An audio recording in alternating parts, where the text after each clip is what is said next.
I'm an avid hunter. I go every season and I love it. More often than not, I don't kill any game, but I just love getting out into the woods. I don't know if you're familiar with hunting seasons in Pennsylvania, but during late November, rifle season is in full swing.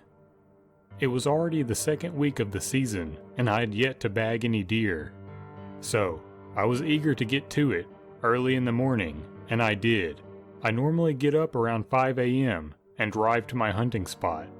It's private land that my grandfather owns. Him and I are the only two who hunt on it, and the rest is posted to hunters, and the only others on the land are employed on my grandfather's farm.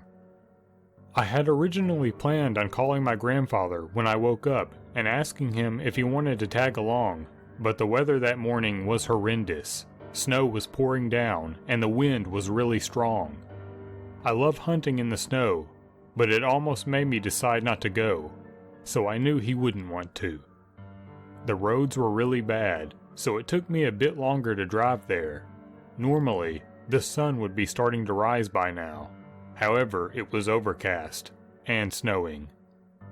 Regardless of the snow, I walked up to my spot. It was directly behind my grandfather's house, over a hill and back about 100 to 150 yards.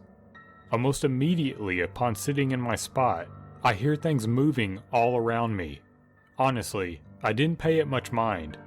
It could be any number of things.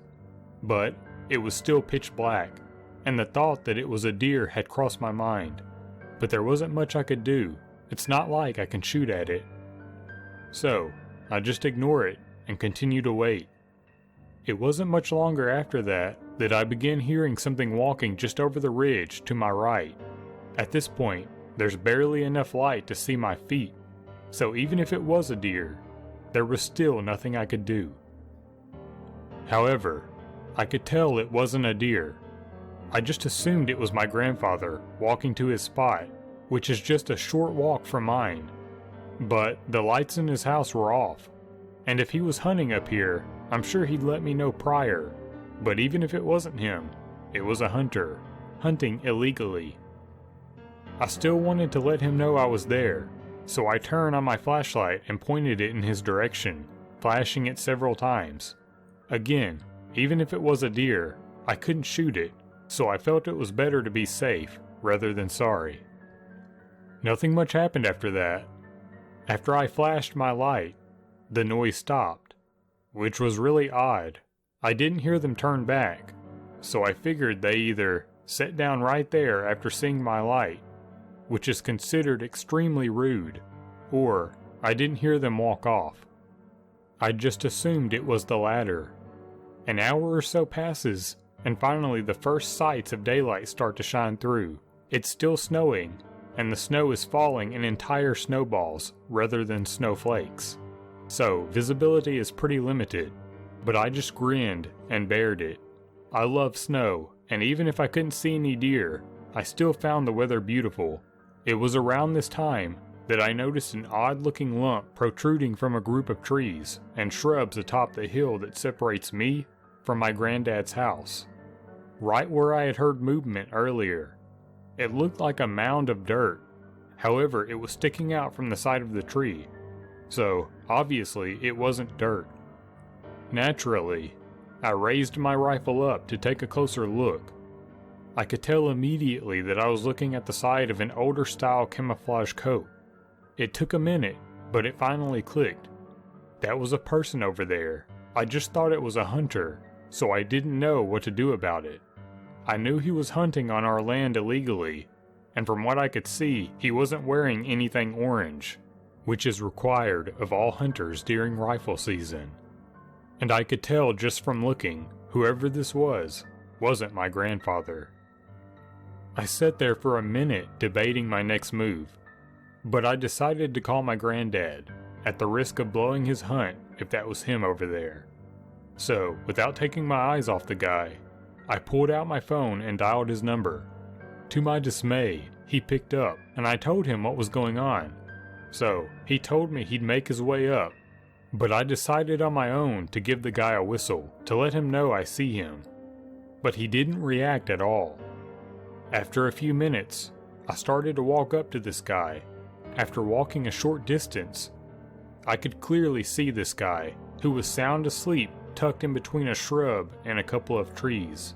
He obviously thought out where to lay down, as I would never be able to see him had his coat not stuck out. And as I thought he had no orange on, I gave him another whistle, much louder, and he woke right up, almost immediately shuffling over to hide his exposed coat. He had a nasty, scruffy beard and a gray hat.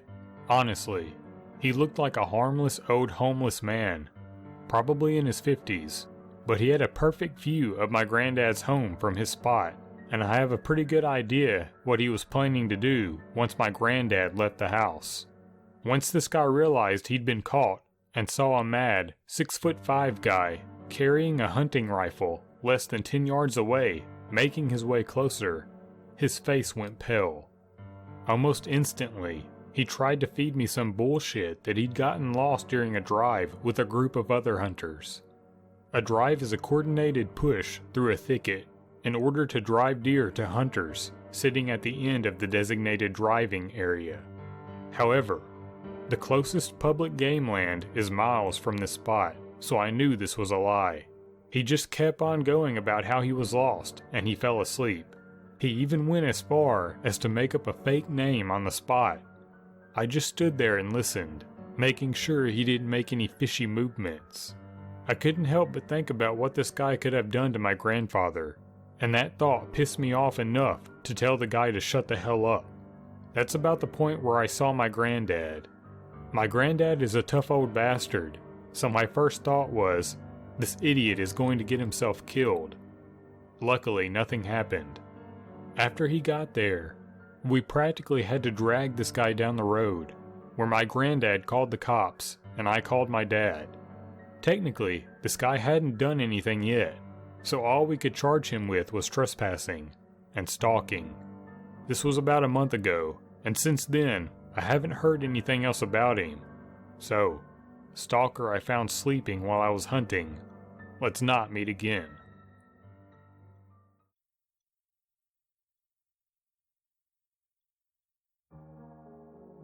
All these stories about the wilderness make me remember a story my cousin told me. Hunting is a huge part of the culture in Hawaii, and kids often learn from a very young age how to hunt. My cousin, who is in his late 20s now and has been hunting for a good 20 years of his life, has had some strange experiences in the wilderness. But this one always stuck with me as the weirdest one. Have you ever heard of a calling spirit? I'm sure they exist outside of Hawaii, but the gist is, if you're somewhere like the woods, or you're alone somewhere, if you hear someone call your name, you do not answer. Bad things happen when you answer.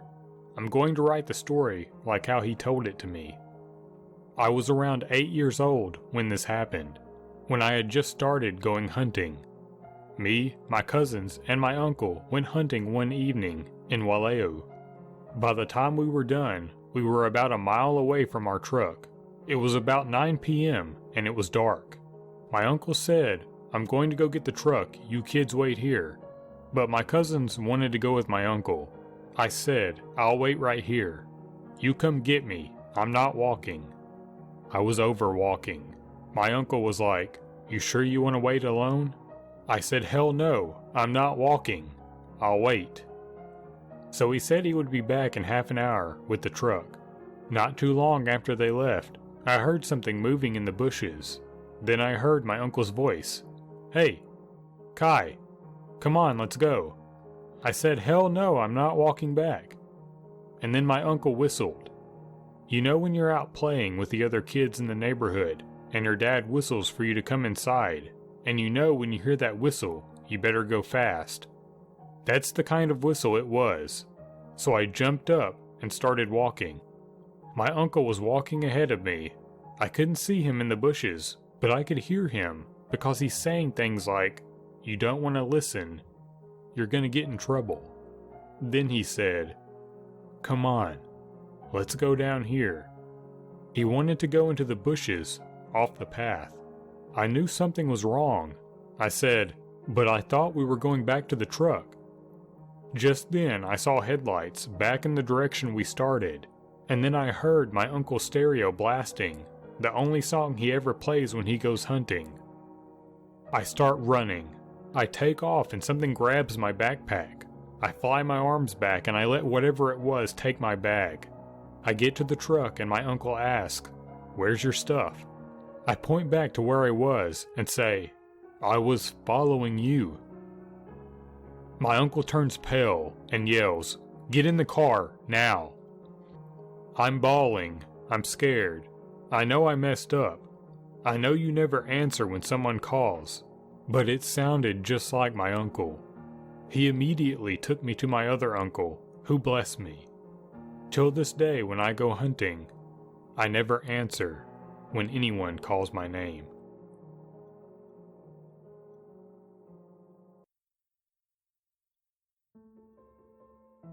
To preface this, I want to say last year I spent about 32 days in the woods, either scouting, hunting, or fishing. The year before that, I spent 22 days. This doesn't include my regular hunts and camping adventures, which in the past 3 years adds up to just over 100 days. I've been hunting since I was 9, and I have spent a lot of time outdoors in various different parts of the US and in Canada. I've seen and heard a lot of strange shit, but this takes the cake. I was in Cohutta, North Georgia wilderness, for 7 days scouting for bears, wild hogs, and deer, prepping for a hunting trip later that year. I had hiked in about 10 miles, and then went off trail for another 3 to 5 miles. Basically, I was out in the middle of nowhere. Since I was alone, I was using a hammock that has a built-in bug net, and I had a rain fly over it. I spent about 3 days halfway up a mountain just looking for a good place to hunt. I saw 3 to 4 good-sized bears, about 10 hogs, and came across some good-sized deer.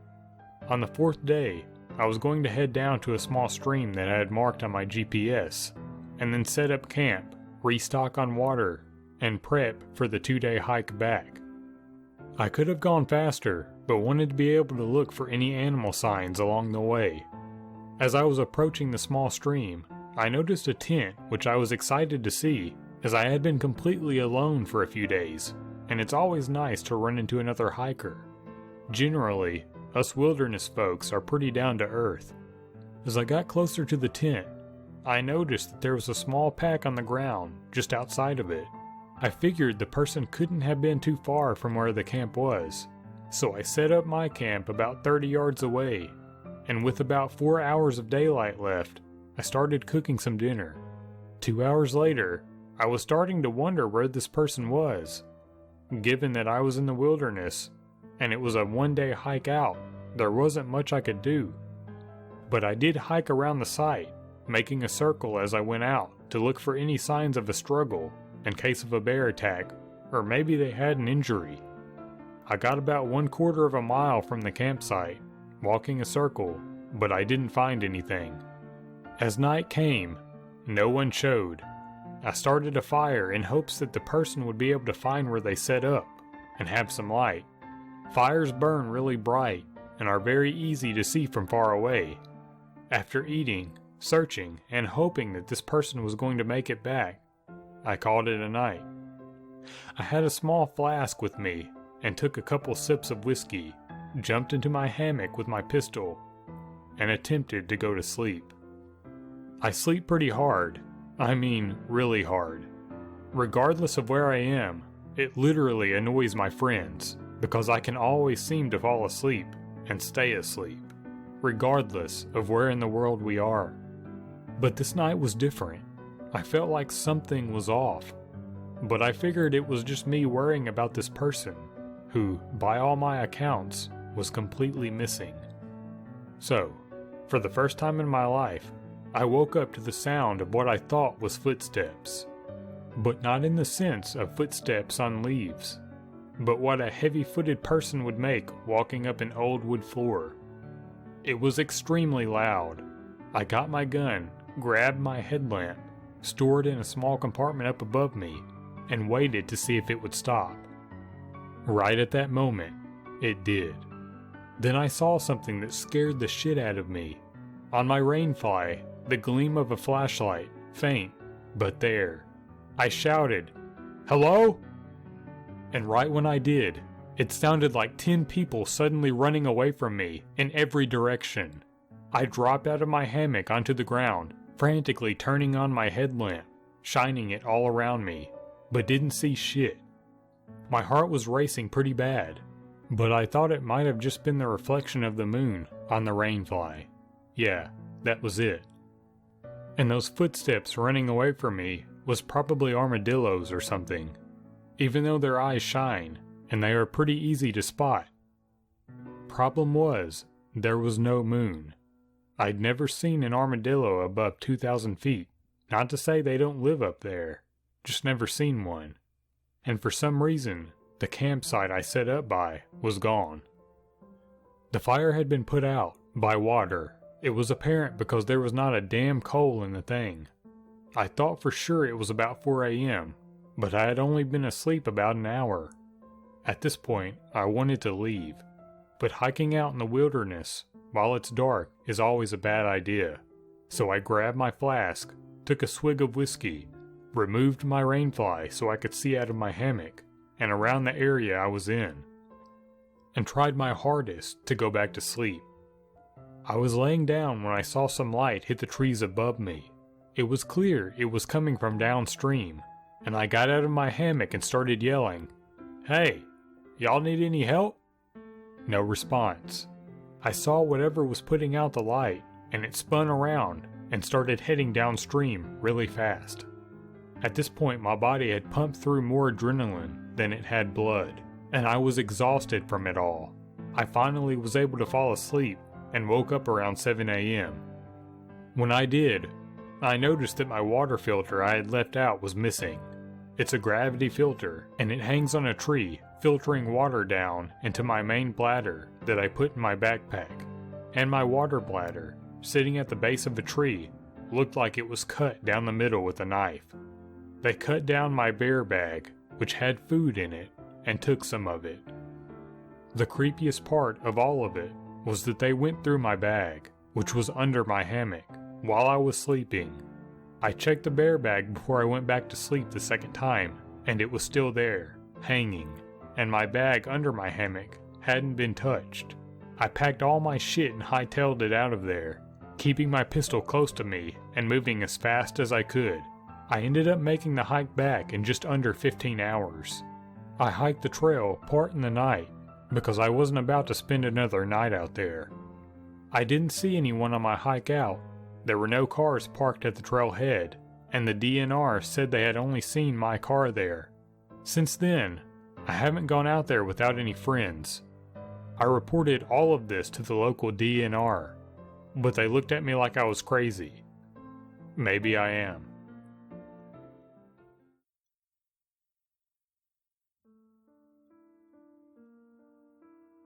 I was headed to northern Georgia for deer hunting.